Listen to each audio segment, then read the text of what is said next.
श्री स्वामी समर्थ, जय जय स्वामी समर्थ. श्री स्वामी समर्थ, जय जय स्वामी समर्थ. श्री स्वामी समर्थ महाराजांच्या नामस्मरणाने आजच्या व्हिडिओला सुरुवात करूया. शुभ दुपार तुम्हा सगळ्यांना. कसे आहात तुम्ही सगळे? आशा व्यक्त करते स्वस्त असाल, मस्त असाल, स्वामींच्या सेवेमध्ये रममाण असाल. शिवहरी शंकर नमामि शंकर शिवशंकर शंभो. श्री गिरिजापती भवानी शंकर शिवशंकर शंभो. येत आहे प्रकट दिन 20 मार्च रोजी, म्हणजे 19ला गुढीपाडवा आणि लगेचच दुसऱ्या दिवशी येत आहे आपल्या सगळ्यांच्या महाराजांचा प्रकट दिन.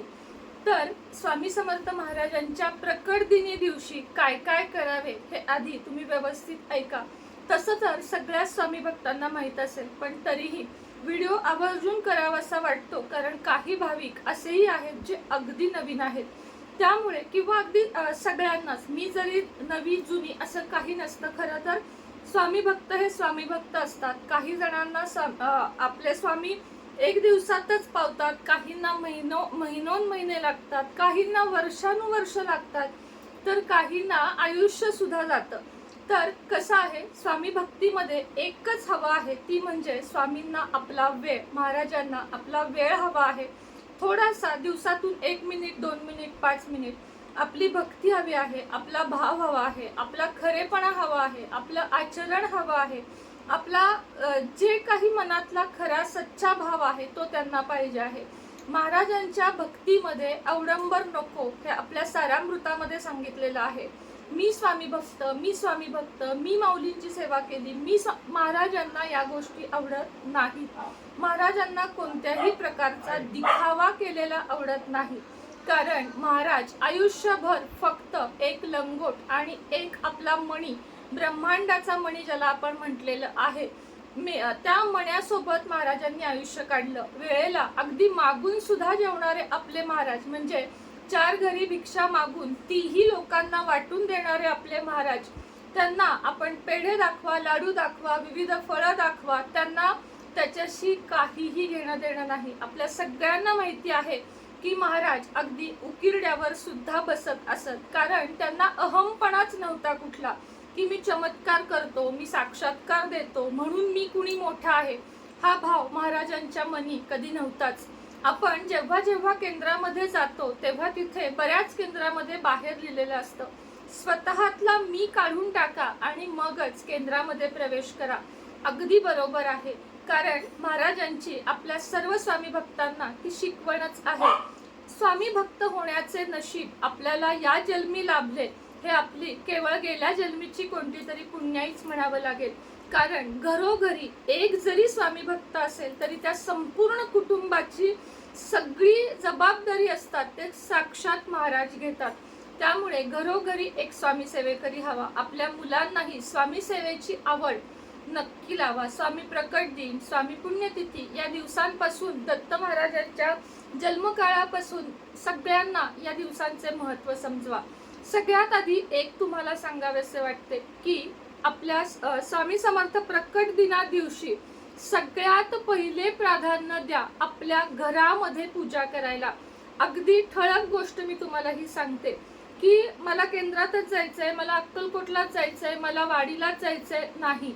सगळ्यात आधी आपल्या घरातल्या वास्तूमध्ये महाराजांची जी काही आपण मूर्ती, फोटो ठेवलेला आहे, तिथे सगळ्यात आधी आपल्याला आपले 100% द्यायचे आहेत आणि मग बाकी ठिकाणी जायचं आहे. हे अगदी नक्की आहे, कारण आपल्या घरात महाराजांना आपण साक्षात आपण त्यांना स्थान दिलेलं आहे आणि आपण त्यांना त्या दिवशी तसंच ठेवून दुसरीकडे गेलो तर आपल्याही मनाला खंत लागेल आणि महाराजांना तर लागेलच.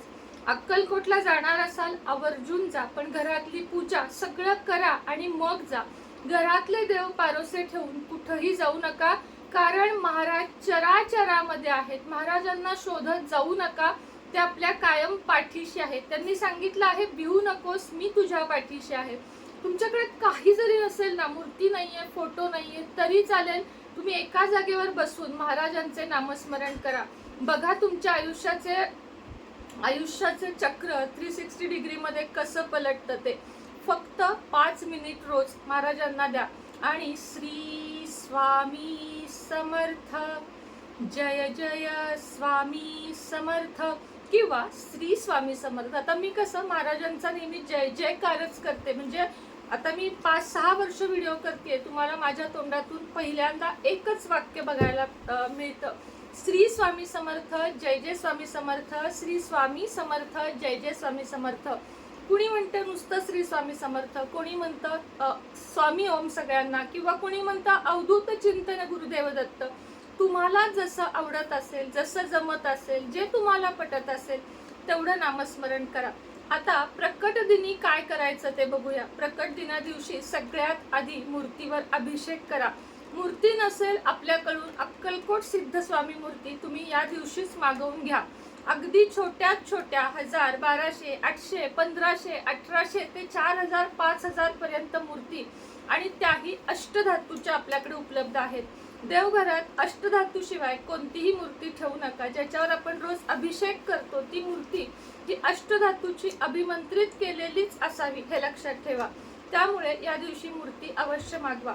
सगळ्यात आधी मूर्तीवर आपल्याला अभिषेक करायचा आहे. काहीच नाही, असतील वस्त्र घाला, नसतील हरकत नाही, थोडंसं हिनाचं अत्तर लावा, पिवळं फूल वाहा, उदबत्ती धूप तुपाचा दिवा लावा, आणि महाराजांना या दिवशी आता बघा पाडव्यालाच पोळी झाली असेल त्यामुळे लगेच कुणी पोळ्या करतील असं नाही. जे काही खीर, पोळी, वरण, भात, घेवड्याची भाजी मिळाली तर आवर्जून आणा.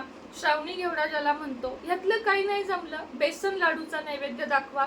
4 बेसन लाडू करा आणि महाराजांना दाखवा. एवढंच महाराजांना पाहिजे आहे. बाकी तुम्ही सजावट करू नका, लाईटच्या माळा लावू नका, काही करू नका. एवढीच सेवा करा. संपूर्ण सारामृत एका बैठकीत या दिवशी सगळ्यांना वाचायचं आहे. 11 दिवसाची सेवा, 21 दिवसाची सेवा, 51 दिवसाची सेवा. धकाधकीच्या आयुष्यात आपल्याला जमली का सांगा? नाही जमत, खरंच नाही जमत. कधी कधी 3 अध्याय वाचून होतात, कधी 5, कधी 7, तर कधी एकही नाही. पण स्वामी प्रकट दिना दिवशी नाही, स्वामी समर्थ प्रकट दिना दिवशी 21 अध्याय आपण प्रत्येक भक्तानं, माझा हा व्हिडिओ 2000, 5000, 10000 जेवढे जण बघत असाल तेवढ्या सगळ्यांनी कमेंटमध्ये लिहा की हो आम्ही ही सेवा करणार आहे. 21 सारामृताचे अध्याय, मी बाकी तुम्हाला काहीही सांगणार नाहीये. एवढंच करा आणि 11 माळी जप करा. आणि महाराजांना एकच वचन द्या की प्रत्येक गुरुवारी मी संपूर्ण सारामृत पठण करेन आणि नामस्मरण दररोज करेन, अजन्म करेन, पूर्ण आयुष्य मी नामस्मरणामध्ये घालवेन, सच्चाईनं वागेन, खरेपणानं वागेन, लबाडी कुठलीही करणार नाही, कोणाला त्रास होईल असं वागणार नाही, माझ्यामुळे कुणाच्या डोळ्यात पाणी येणार नाही, मी घरातल्या सगळ्यांची काळजी घेईन, मोठ्यांची लहानांची. महाराजांना हे हवं आहे. माणूस देवात बघितला म्हणजे देव आपल्याला कुठं दिसतो? माणसामध्ये दिसतो. रस्त्यावर कुणाला गरज आहे का? कुणी ऍडमिट आहे, त्यांना आपली थोडीफार काही मदत होऊ शकते का? अपंग प्राणी, मुके प्राणी, यांना आपली काही मदत होऊ शकते का? दानधर्म आपल्याकडून किती होऊ शकतो हे नक्की बघा, कारण महाराजांना आपल्याकडून हेच हवं आहे. श्री स्वामी समर्थ.